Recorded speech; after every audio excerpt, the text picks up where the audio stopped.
sometimes something that we don't do as well as we would like to in higher education. We do accountability and assessment, but sometimes we don't get that word filtered out as good as we should. And therefore, some of our constituents aren't aware of the impact that we have on the economic benefit of the community. And so working through Dr. Schaefer to be able to get you that data that you need so that as you're talking with people personally and professionally, you're able to share with them the information on recruitment and retention and student success. So my policy, I'm always open, and I shared today that probably the thing that would be most challenging for me professionally is to work in an environment where it's so siloed, where we're not looking at issues holistically, but we're looking at it, oh, that should just be academic affairs, or that should be student affairs. And so that is one of the things that has intrigued me about this college, is it looks like it is a place that's on the go. It's moving and shaking, and things are happening, and it's a place where innovation and creativity can happen.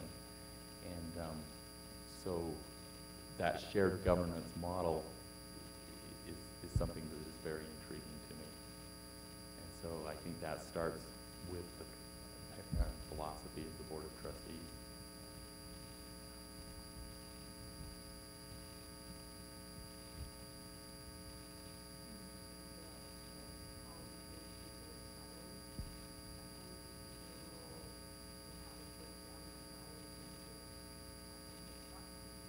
Let me clarify. I was saying professionally I would not want to work in a place that's very siloed. And so I'm not saying that at all about your college. I'm not familiar enough with it to know if it's siloed or not. I don't think that it probably is. If it were. I think that it starts at every single level.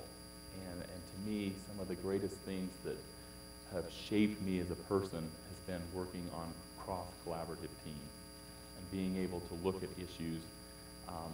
You know, let's just take staff morale. And oftentimes you think, oh, staff morale might be struggling or something happening here. HR, worry about that and fix it. No, what we want to do, and that's what I like about AQUIP, is it brings together these teams from multiple viewpoints. We get to wrestle with the issue around the table.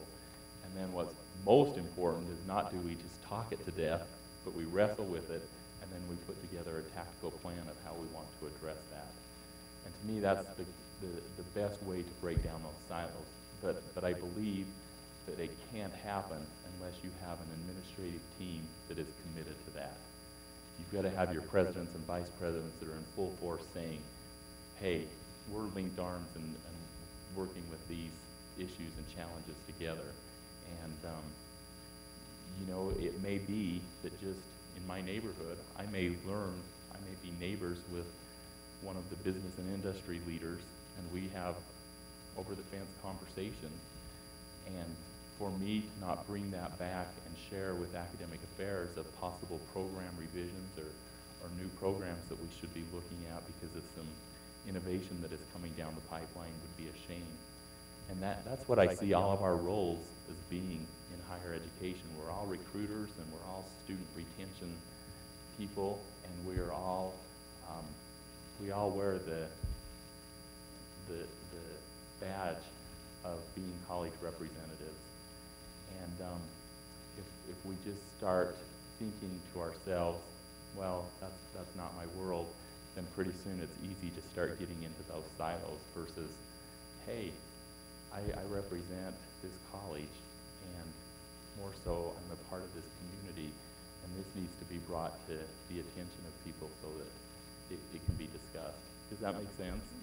And so I guess to answer that question, I would say that it's got to be the paradigm and philosophy of the leadership. It's got to be something that's talked about and shared and instilled as a value across the board, and then we've got to practice it by bringing cross teams together to work on issues, and not only to come up with ideas, but to implement those together so that it starts bringing that elbow to elbow rather than finger pointing.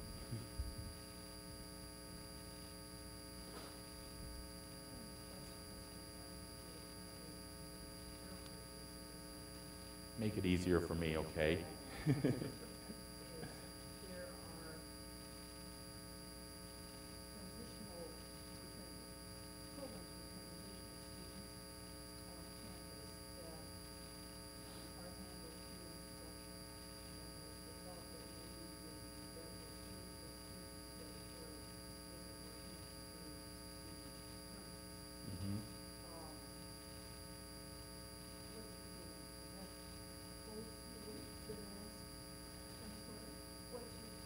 Yeah, I mean, there's strengths of both, but I guess my feeling is at the end of the day, it doesn't matter if it reports up to academic affairs or student affairs, if all of us are in agreement of what the outcome should be.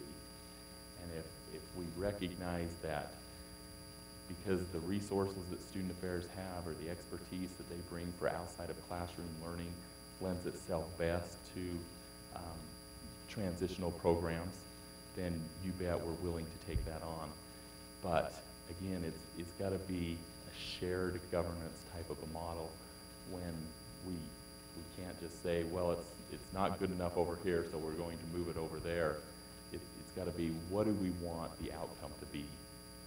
What do we want the end to be for these transitional students? Whether it's academic preparation or behavioral preparation.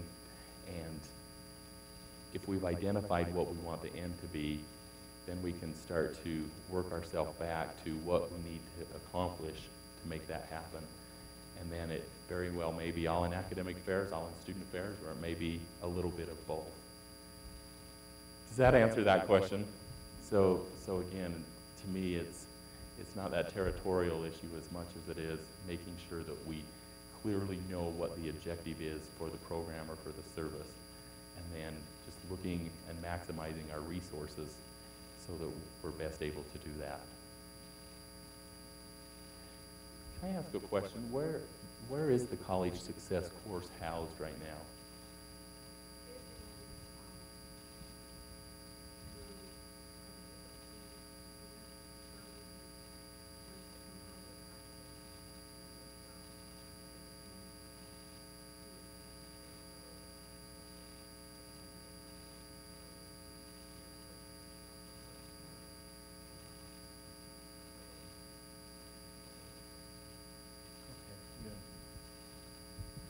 So yeah, those are the types of programs, that type of course. I'm a big believer in, I've shared with some of you, the Latino initiative and the Native American initiative that we're striving to have. And life is not fair, and not all students have had the same access to higher education as others. But again, back to the individual student, there are many people that have potential to be successful.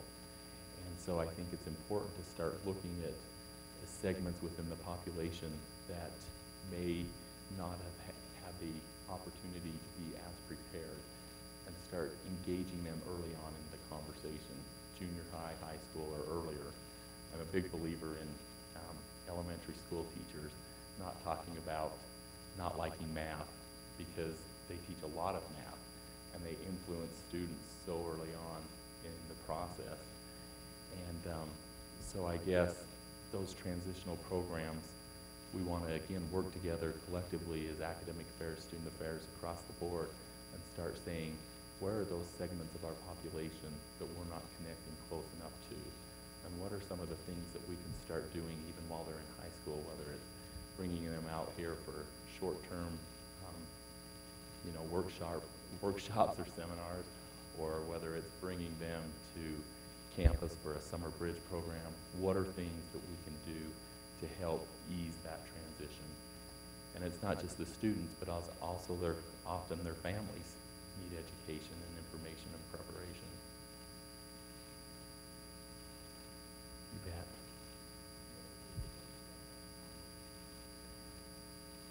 Yes? Why am I? Oh, that's where I got that from. I better quote that. Based on the book, life is not fair, the road less traveled. Yeah. Run, Forrest, run. I know I have read that book, but yeah.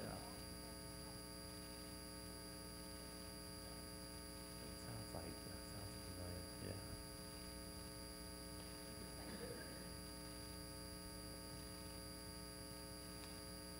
Any other, I didn't get a chance to meet you. Oh.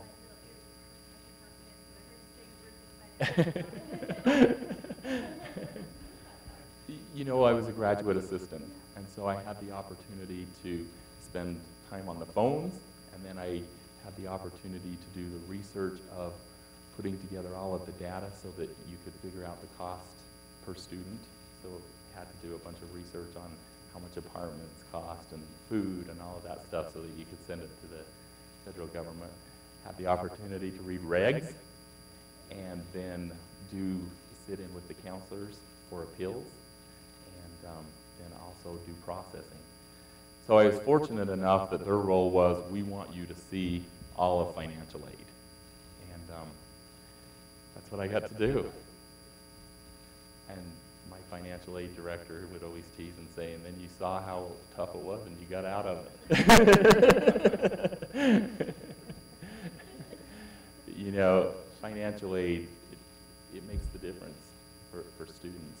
And I've seen where a financial aid director can make a difference for the institution. If they understand the regs and can adhere to them, oftentimes they can find money and they can make appeals, etc. And working with two different financial aid directors, one where was more focused on, I'm just going to do what's the easiest for me, and both followed the regs, but the other one was very much into how can I use these regs to benefit students. So I have great appreciation. So thank you.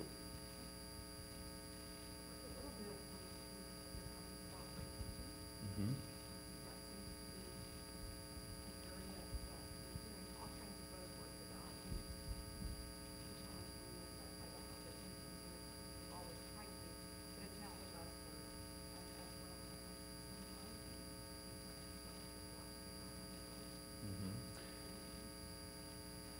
I think they go hand in hand. Effective advisement leads to retention. And I believe for a student to have an excellent experience, they need to have a very good professional advisement experience. That could be a professional advisor or it could be a faculty member, but they also need faculty mentoring. And there's certain things that the advisement experience helps a student to do, and there's certain things that a faculty mentoring experience can allow a student, and that combining the two is the ideal situation. My advisement philosophy is PSI, personalized, seamless, and intentional. And faculty members have the opportunity in the classroom to get to know their students, some better than others, but they don't have the opportunity to get to know every student on a personalized level. But advisement does have that opportunity because it lends itself to one-on-one meetings and consultations. Some group advising, but often one-on-one. And so it's that personalized opportunity to help to recognize where the student is developmentally and where we want to get them to.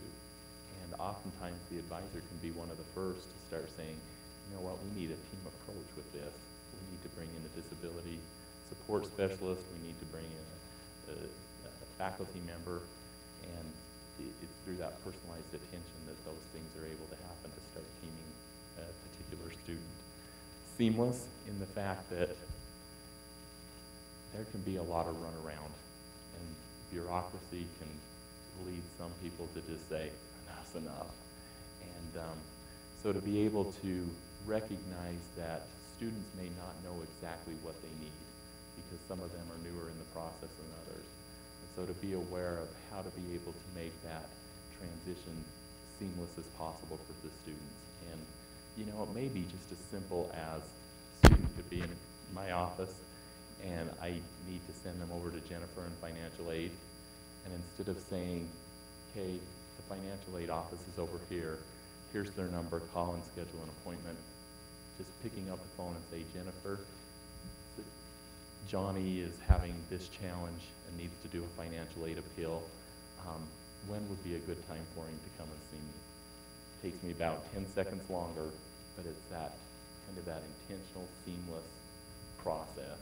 And so PSI is kind of my advisement philosophy, and I believe that if you've teamed up a student with good faculty mentoring and good advisement, that's fairly good success, or hope that that student is going to have success. And we talked a little bit about retention. One of my challenges with retention is that it's really hard to get to the meat of what true retention is. So we have our iPads data, and that needs to be sent off, and it has a place. But what it doesn't help us to capture is maybe this student only really wanted to come for 1 or 2 classes, and because they weren't a full-time student, they didn't even get collected in the iPads data, or maybe they never planned to complete their program here. They planned to transfer, so they started the program, they got counted in our numbers, and then they left. They're still being successful because they're doing what they originally planned to do, but the iPads numbers are looking not right because they're looking like they weren't a success for us. And so I know there is a place for iPads, but I also think there is a place somehow that we have got to be able to capture true success, that we have met what the students have wanted to see happen. And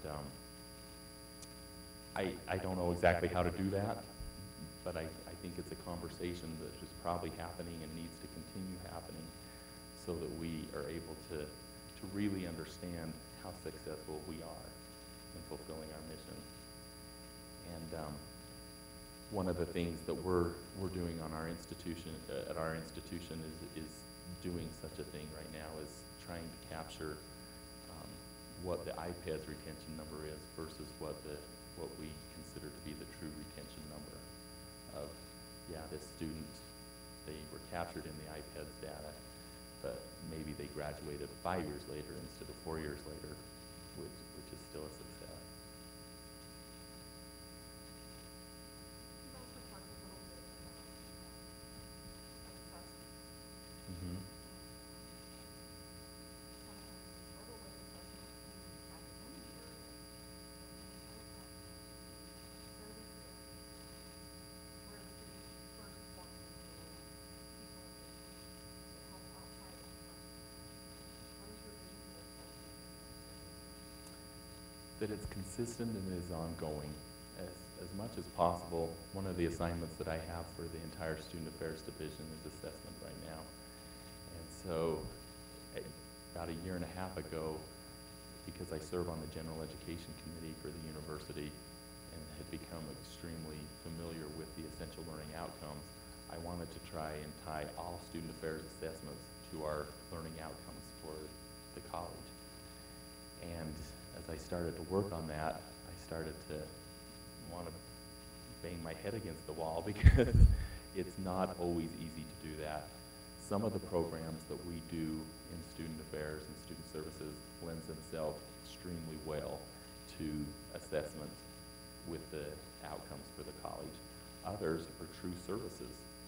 And so I think we need to recognize that not one size fits all, but the size that does fit all is continual assessment and ongoing assessment and program review and making sure, and we'll just pick on financial aid if that's okay. You know, there are things that students will learn, critical thinking, creativity, etc., but not all of those will be learned through going through the financial aid process. But a good program review will allow us to go through and ask tough questions like, how many students started filling out the financial aid application and gave up? And then we have to ask ourselves, why did they do that?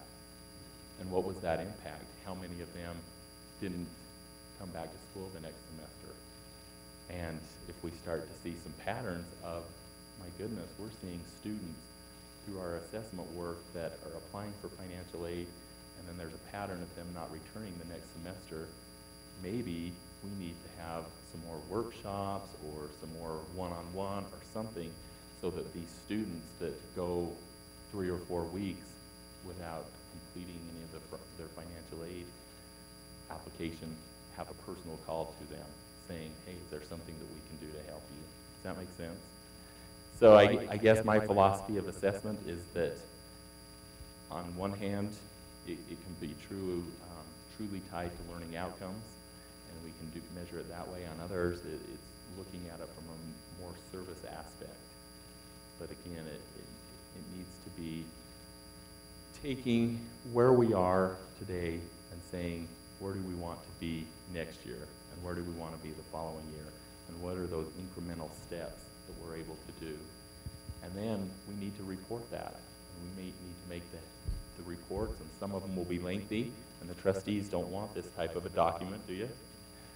So then we get to bring that down to the bullets and to the highlights, so that then it's being able to be shared rather than going through this wonderful assessment plan and then it's stuck up on the shelf and we don't take it to the next level.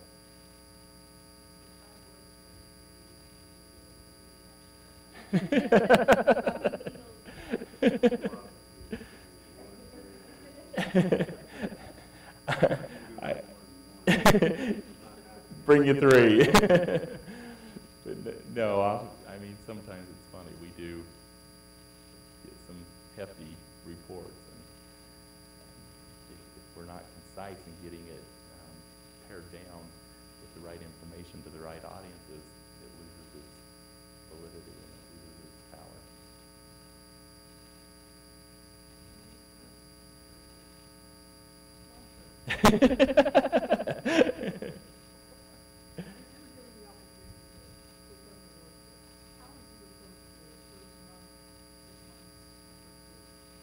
Can I pull out my notes?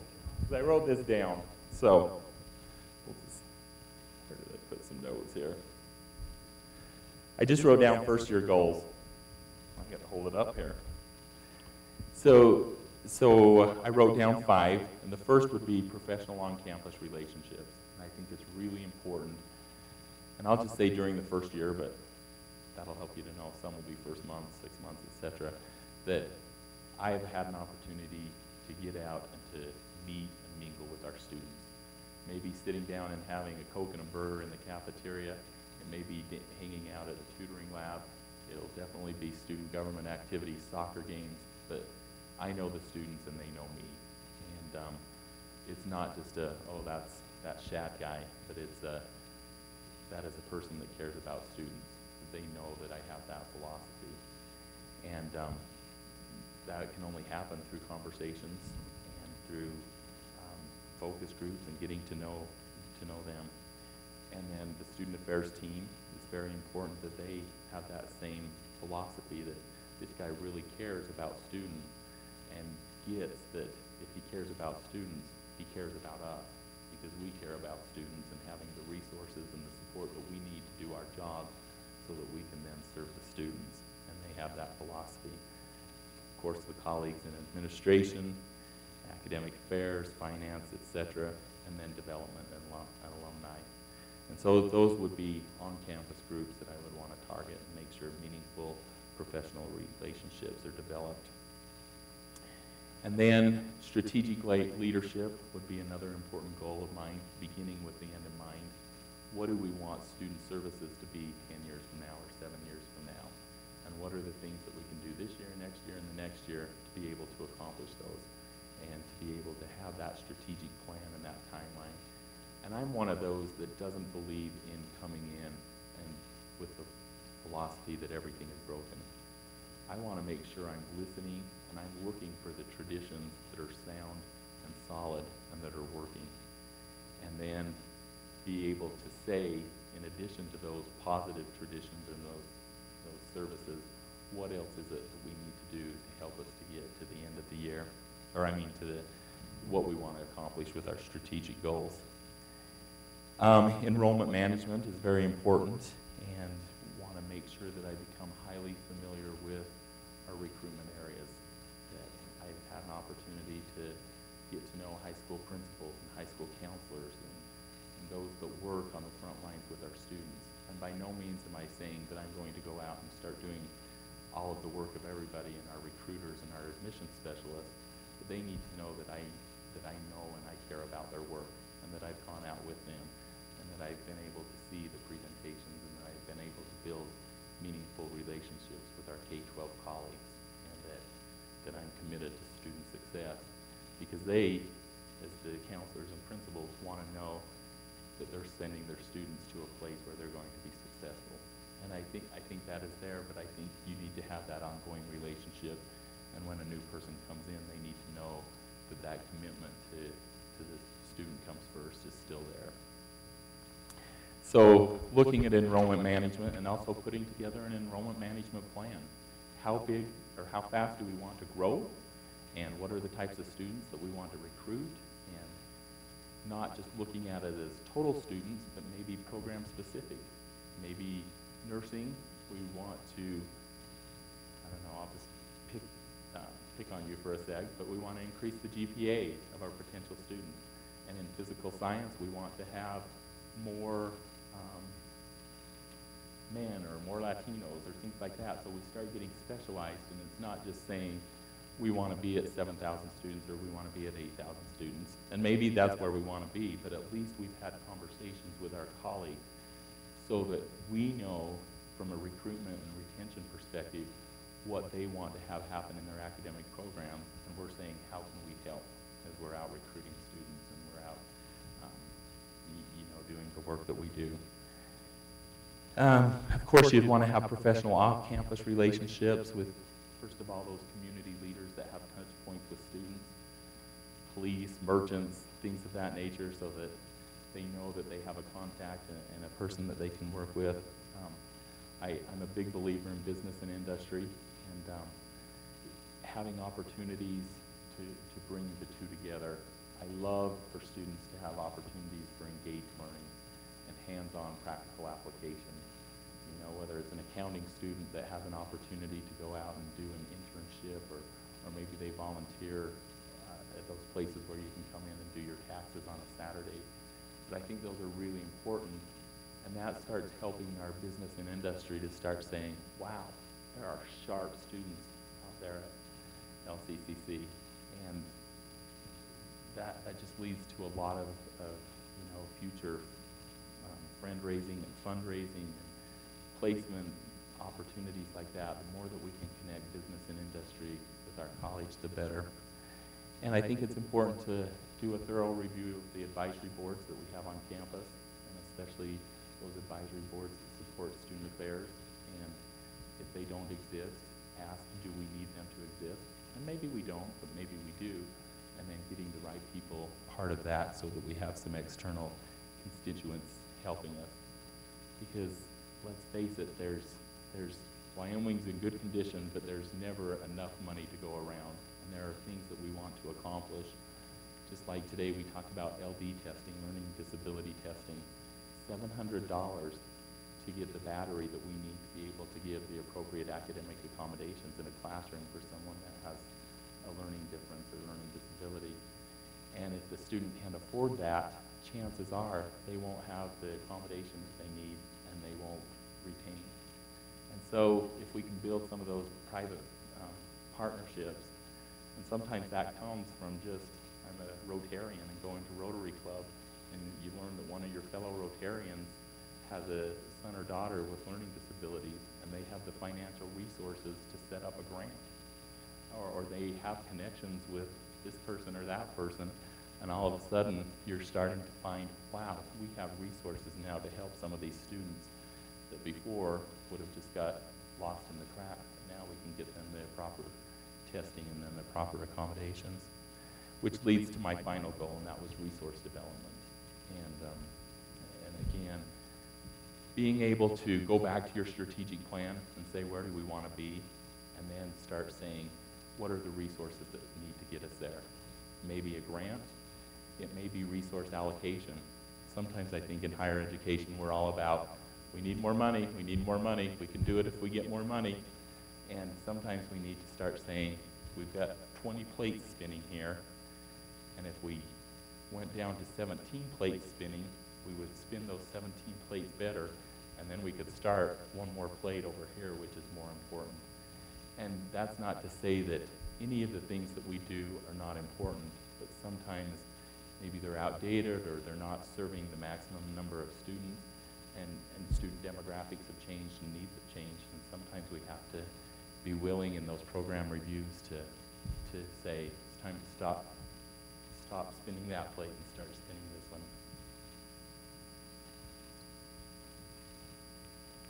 Hope that answered that question.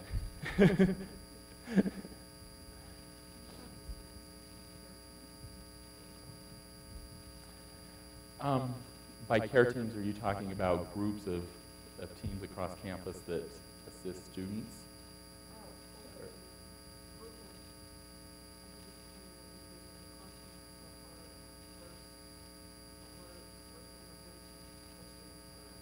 Mm-hmm.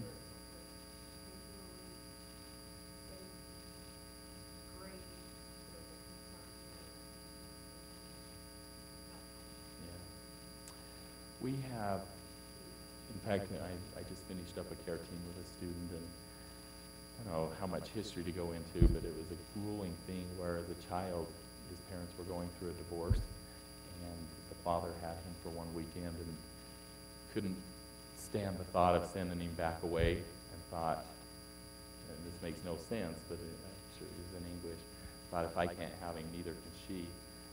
Tied him up, or while he was asleep, dumped gasoline on him and set a fire.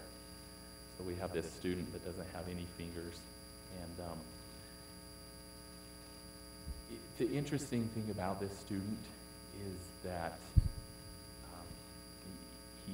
Michael Jackson, the musician, kind of brought him in as one of those, what are the children that are part of his team?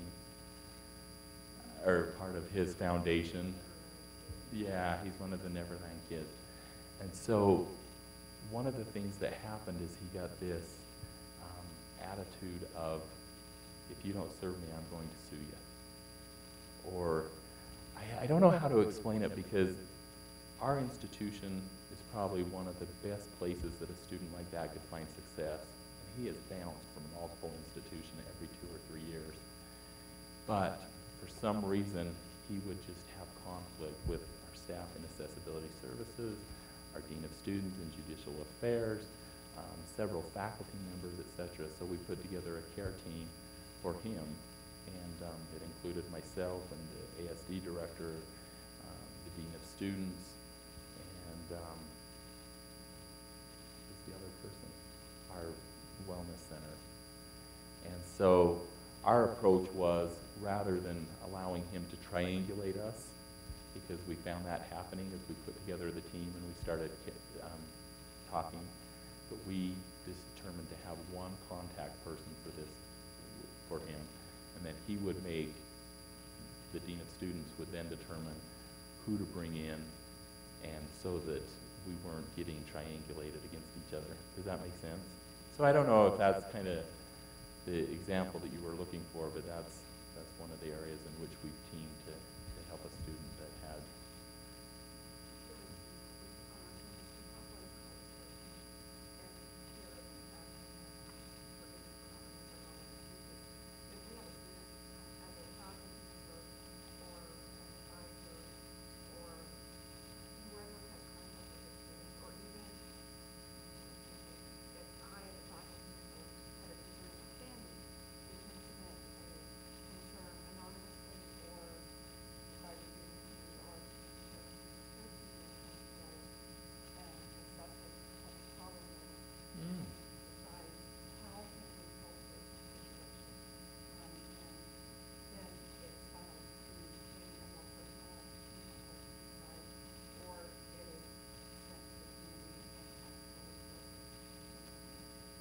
Very cool. So the care team is the same team regardless of the issue, and then they look at it and can disseminate it to the proper.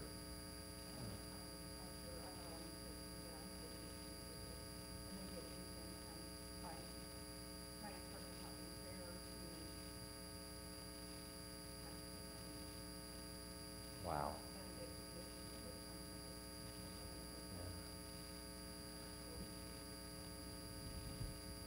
That's great. Yeah. Yeah, we're not that formalized, and I really like that. We do have an anonymous type of an email where you can send those things, and it's monitored almost 24/7, and then the information is disseminated. But um, yeah, that is fantastic.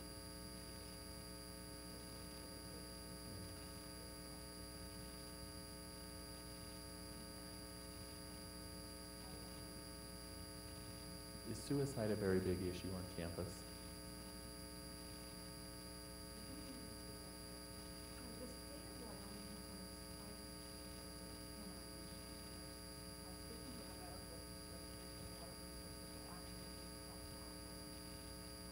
Oh,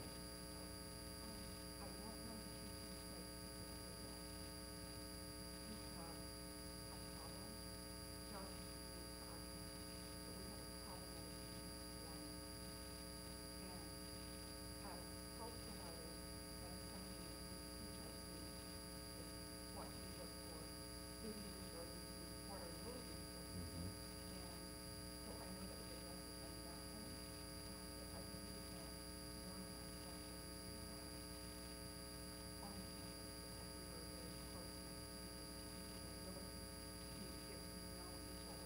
Mhm.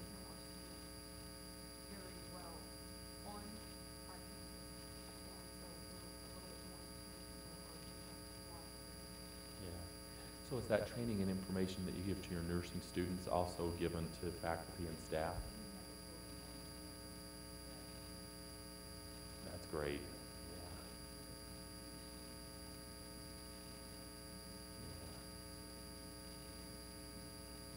Yeah. We've had about 2 a year, and that is so painful. Yeah. That is really tough. I had a situation where I was giving the LSAT exam, and so it wasn't particularly a student for our campus, but after the first section, he came in and turned in the exam, and I was the only one in the room, and so, of course, you just follow instructions of the national testing.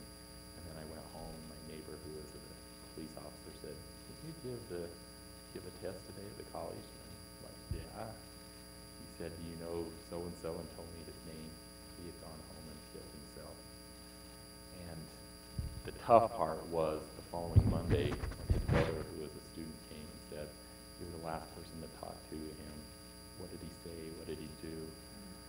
And so, gosh, now I never, and I wasn't in charge of testing, but now I never do testing without 2 people in a room. And I share that story with them, and I tell them, if somebody wants to, sometimes they're just sick or they're tired or they're not wanting to, please make sure that you've talked with them and you feel pretty comfortable before they leave, because you always wonder what if, could I have done something different that could have changed that family forever, but that's interesting about the wind.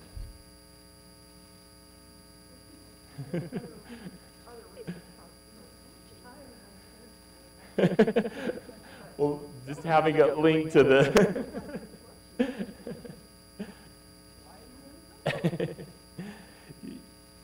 I have a position that I don't feel that I need to leave, and I live in an area that I like a lot.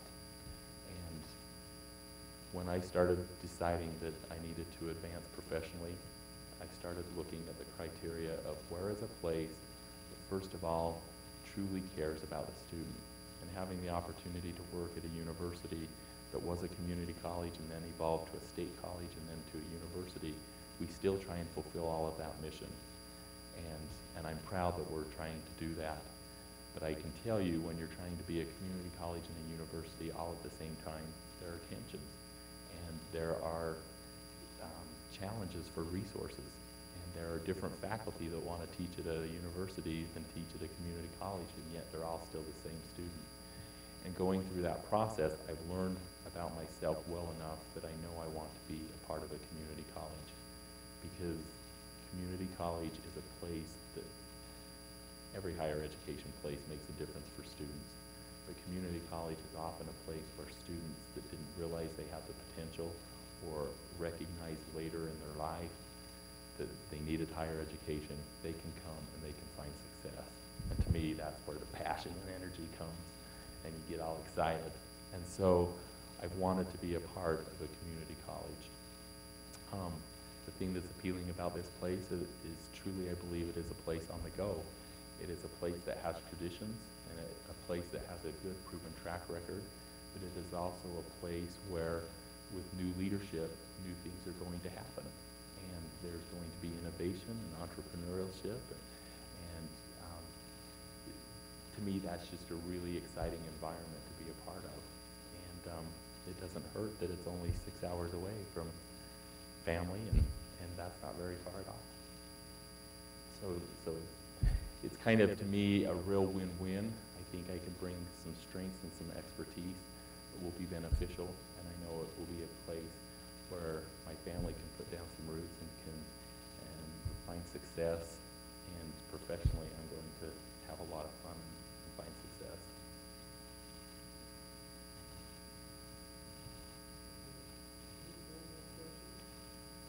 And then it's time for 2 doors down, so if anybody wants to meet me at Bottomless Fries, I'll share. I shouldn't say that with a nurse in the room.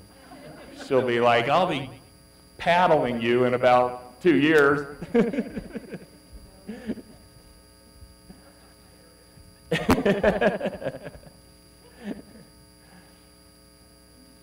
Well, thank you. This has just been a pure pleasure. I want to thank you for your hospitality. Excellent host, wonderful welcome basket. It's truly a place where you can feel a sense of pride and commitment to student success, but just the way you bring and welcome in a candidate is very appreciated. So thank you. You were quiet.